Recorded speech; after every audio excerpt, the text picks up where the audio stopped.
በቀደም ከሆነ ቦታ ተነስቼ ወዳልሆነ ቦታ ስራመድ ዑራኤል ፊት ለፊት ካለው አስፋልት ላይ ስደርስ የሚገርም ነገር ተከሰተ። አንድ የጎዳና ተዳዳሪ ቡሌ በፌስታል ሸክፎ አስፋልት እያቋረጠ ሳለ አንድ ሞተረኛ ከላይ ሲንደረደር መጥቶ ደንብቆ ጣለው። የሸገር ሞተረኞች ለምን እንደሚካልቡ አይገባኝም። ዓለምን ከጥፋት የሚታደግ መልእክት ለማድረስ የሚነዱ እንጂ የተወለገ በለጭ የጫኑ አይመስሉም። ሞተረኛው ከሞተሩ ተስፈንጥሮ አስፋልቱ ዳር ተዘረረ። ሞተሩ ግን በራሱ ፈቃድ እየበረረ ሄዶ በአቅራቢያው ከሚገኝ ጋራጅ ውስጥ ገብቶ ተሰወረ። የጎዳናው ሰውዬ ተሽቀንጥሮ መንገዱ ጠርዝ ላይ ተገኘ። ወዲያው በአካባቢው የነበረው ሕዝብ ሞተረኛውንና የጎዳናውን ሰውዬ ተካፍለው ከበብ አድርገው ቆሙ። ብዙዎች ፊት ላይ ሐዘን በግልጽ ይነበባል። ቢያንስ ከሁለት አንዱ አለመሞታቸው ብዙዎችን ያስደበረ ይመስለኛል። እኔ ሁሌም ከተጎጂው ጎን መሰለፍ ስለሚያስደስተኝ ከጎዳና ተዳዳሪው አጠገብ ቆምኩ። ተጎጂው ቀና ብሎ አየኝ። መልአከ ሞትን ያባረረው ዑራኤል መስዬ ታይቼው ይሆን ብዬ ራሴን ሸነገልሁ። የጎዳናው ሰውዬ የፈራሁትን ያህል አልተጎዳም። ደጋግሞ የመገጨት ልምድ ያካበተ ይመስላል። የቀኝ እግሩ መሃል አገዳ ላይ ብቻ የመድማትና የመጫጫር ምልክት አየሁ። አይዞህ ወንድምጥላ፣ በዚህች እግርህን ታይበት አልሁና ከቦርሳዬ ውስጥ 200 ብር በማውጣት ዘረጋሁለት። በልግስናዬ ልቡ ተነክቶ ተጠምጥሞብኝ ያለቅሳል የሚል ግምት ነበረኝ። እናትህ ትጎዳ በትክክል ያለኝ እንኳ ከትጎዳ ይከፋል። በ200 ብር የምንላቀቅ መስሎሃል አለና እጅጌን ጥቅጥቅ አድርጎ ያዘኝ። ክፉኛ እንደዞረበት ተገለጠልኝ።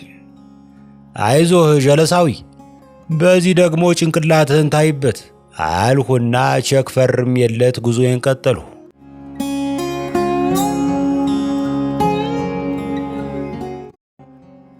በቀደም አንድ የተባረከ ዜጋ የዶሮ በሽታ ገብቷል የሚል ወሬ ነስቶ የእንቁላልን ዋጋ ቁልቁል ወሰደው። አጋጣሚውን ለመጠቀም ሞከርሁ። የቤት ሰራተኛዬ ዛሬ ምን ይሰራልህ ስትለኝ ቆንጆ ሽሯን ተክትኪልኝና 5 የተቀቀለ እንቁላል ጣል አድርጊበት እላታለሁ። ከጥቂት ቀናት በኋላ የሆነ ክሊኒክ ምርመራ አደረግኩ። ኮሌስትሮል ውጤቴን ሲመለከቱ ዶክተሮችና ነርሶች ተሰብስበው ተላቀሱ። የክሊኒኩ ዘበኛ ግን አይዞህ፣ በረሃብ ሞተ ከምትባል በኮሌስትሮል ብዛት ሞተ ብትባል ለስምህ ጥሩ ነው በማለት አጽናናኝ። በማግስቱ እዚህ 22 ማዞሪያ ቺቺኒያ በሚገኘው ጂም ቤት ፊትነስ ዳንሲንግ ተመዘገብኩና መስራት ጀመርሁ። ምንድነው የምታደርጉት አለኝ ሙዝ መስራት መጀመሪያን የነገርኩት ቀን። በጋራ እንወዛወዛለን፣ እንደንሳለን። ዓላማው ክብደት ለመቀነስ ይጠቅማል። ምዑዝ መሳቅ ጀመረ። ምን ያስቃል? በውዝዋዜ መክሳት ቢቻል ኖሮ ሰማይ በለው ይከሳ ነበር። ተው ተስፋ አታስቆርጠኝ። በውዝዋዜው ቀጥል። የወረቀት ዋጋ ስለተወደደ ከዚህ በኋላ በደራሲነት መኖር ይከብዳል። ስለዚህ ተጠባባቂ ሙያ ይዞ መገኘትህን አልጠላሁትም። በሐሳቤ በቅርቡ የሀገር ፍቅር ቲያትር የቅጥር ቃለ መጠይቅ ሳደርግ ታየኝ። ቃለ መጠይቅ አድራጊው የውዝዋዜ ልምድ አለህ ሲለኝ የሚከተለውን የምነግረው ይመስለኛል። ድሮ ጎረምሳ እያለሁ ባልተጠራሁበት ሰርግ የመታደም ልምድ ነበረኝ። ተበልቶ ተጠጥቶ ሲያበቃ እስቲ አምጣው የደሙን ሸማ የሚል ዘፈን አየሩን ይሞላዋል። ንግጣ ወይም ጭፈራ ይጀመራል። ሴቶች ጠልሰሙና ደሪው ደረታቸው ላይ እስኪነጥር ድረስ ይንቀጠቀጣሉ። ወንዶች ይረገረጋሉ። ድንገት ያ ልጅ መጣ፣ በውቄ መጣ ይባላል። እስክስታ መቾች እስክስታውን አቁመው አንገታቸውን ደፋ አድርገው ማጨብጨብ ይጀምራሉ። ባልቴቶች ሰፋ አርጎለት እያሉ መለፈፍ ይጀምራሉ። አረጋውያኑ በበኩላቸው አይ ዳሱን ካላፈረስንለት በቀር አስፍተን አንችለውም ብለው ይተክዛሉ። እጀምራለሁ፣ እርግፍ እላለሁ። ክንዴ ቫይብሬተር ሞድ ላይ እንዳለ ኖኪያ ሞባይል ሳያቋርጥ ይንቀጠቀጣል። ደረቴ እንደ ፉዬ ገላ ይገላበጣል። መላው ዳሞት ድፍን ጎጃም በእውኑ ይሄ ልጅ አጥንት አለውን በማለት ይደነቃል። ወዲያው ከአጥንትም ብርቱ አጥንት እንዳለኝ ማረጋገጥ የፈለግኩ ይመስል በእግሬ ወለሉን መደለቅ ጀምራለሁ።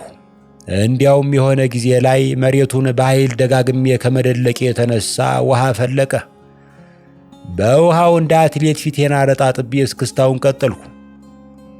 ቃለ መጠይቅ አድራጊው አድምጦኝ ሲያበቃ ወደ ቤትህ መሄድ ትችላለህ፣ በቀደዳ ዘርፍ ክፍት የሥራ ማስታወቂያ ስናወጣ እንጠራሃለን።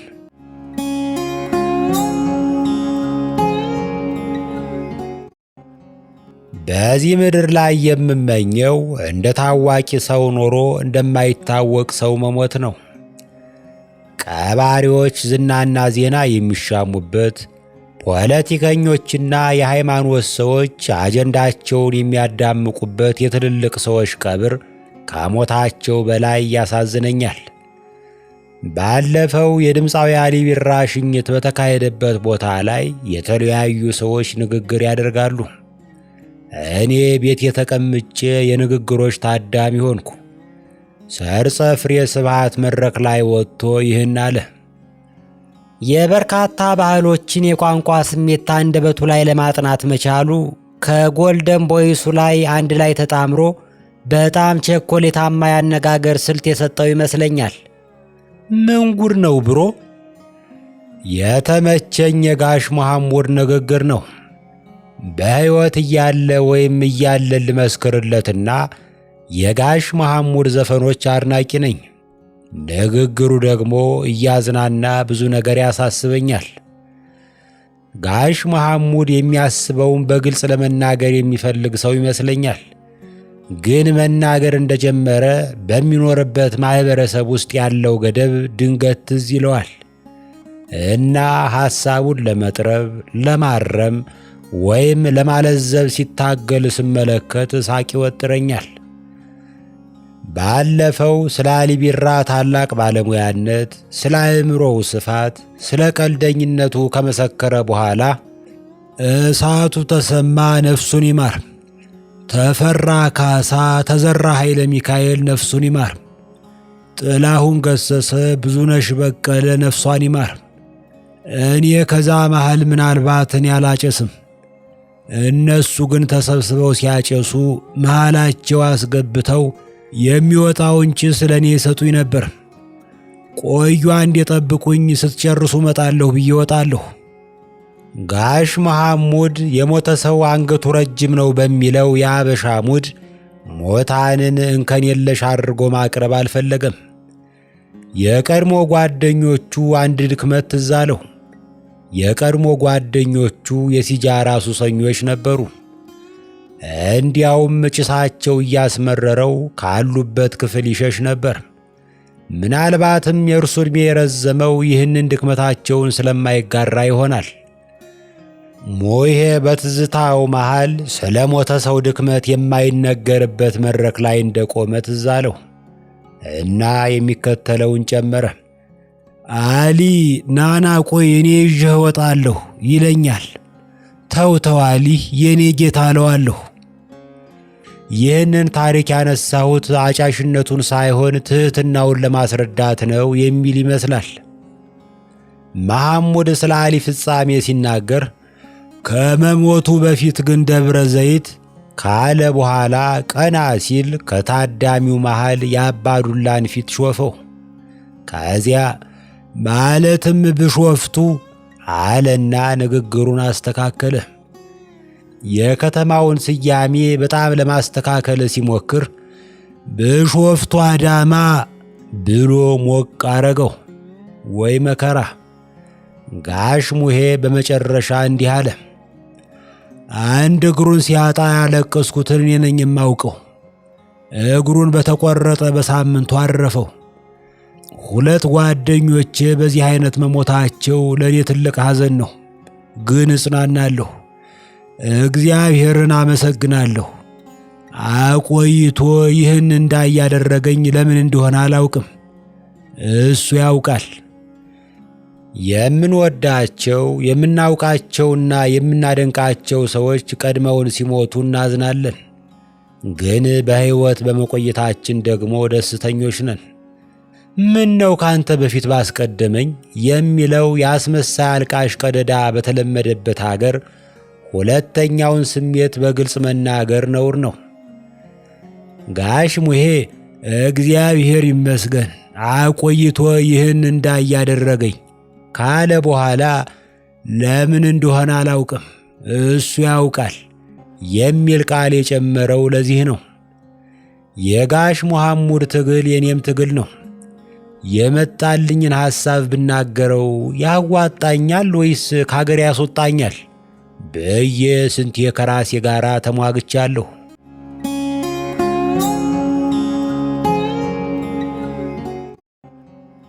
ወይ አልረባው፣ ወይ አልተራባው፣ ወይ አላገባው እንደ ሙሴ 40 ዓመት ተንከራትቼ እዚህ ደረስኩ።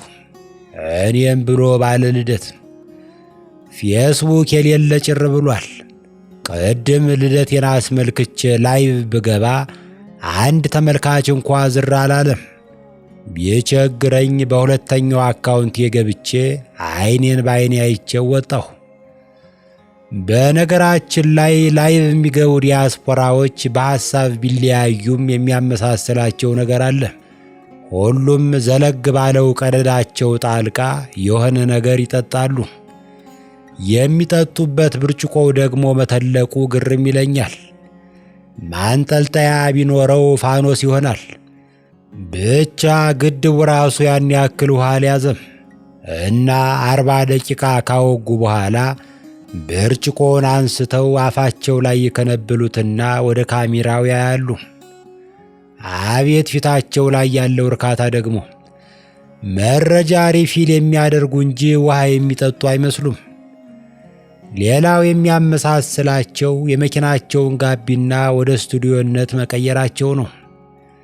ከቤታቸው ለምን አያስተላልፉም ልትይ ትችያለሽ። አብዛኛው ላይ ባደር የሚኖረው ከ6 ከማያንሱ ደባሎች ጋር ነው እና ሳሎን ላይ ተቀምጦ እንደ ፊደል ካስትሮ ለ3 ሰዓት ያክል ልቀደድ ቢል ደባሎቹ አፋፍሰው በመስኮት ሊወረውሩት ይችላሉ። ለዛውም ቤቱ መስኮት ካለው ነው። እኔን ጨምሮ አብዛኞቻችን የምንኖረው ቤዝመንት ውስጥ እንደሆነ ይታወቃል። ቤዝመንት ማለት ደግሞ ጣሪያ ያለው የሻቢያ ምሽግ ማለት ነው። በዚህ መልክ እየተነጫነጭሁ እያከበርኩ ትገኛለሁ።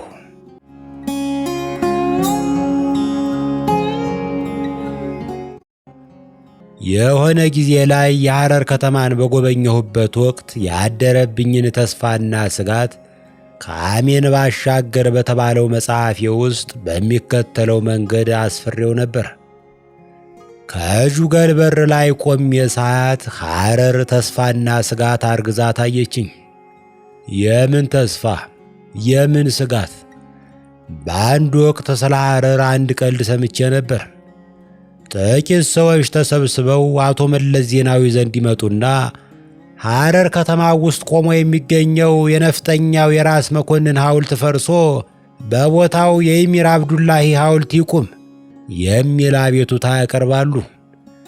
መለስ ትንሽ አሰብ አደረገና የራስ መኮንንን ሐውልት ማፍረስ አትችሉም፣ ነገር ግን በራስ መኮንን ሐውልት ላይ አሚር አብዱላሂን ማፈናጠጥ ትችላላችሁ ብሎ መለሰላቸው ይባላል።